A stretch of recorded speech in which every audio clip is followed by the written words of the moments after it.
ನನಗಿಲ್ಲ. ನಂಗೆ ಒಂದು ನಿಮಿಷ ಅವಕಾಶ ಕೊಡಿ ಸರ್.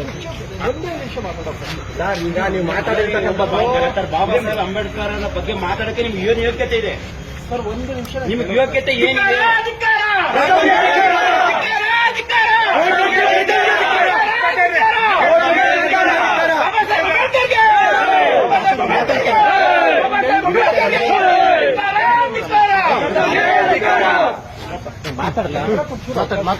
ದಯಮಾಡಿ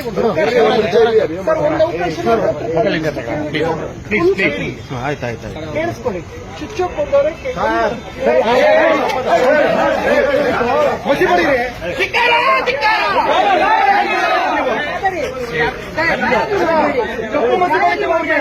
ಬಾಬಾ ಸಾಹೇಬ್ ಬಗ್ಗೆ ಏನಕ್ಕೆ ಅವಹೇಳನಕಾರಿ ಅವ್ರು ಮಾತಾಡಬೇಕು? ಯಾಕೆ ಆವೇಶ? ಸ್ಟೇಷನ್ ಮುಂದೆ ಈ ತರ ಮಾಡೋದು ನೀವು?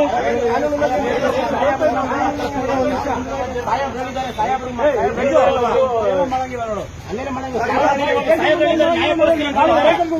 ಕ್ಷಮೆ ಕೇಳೋದು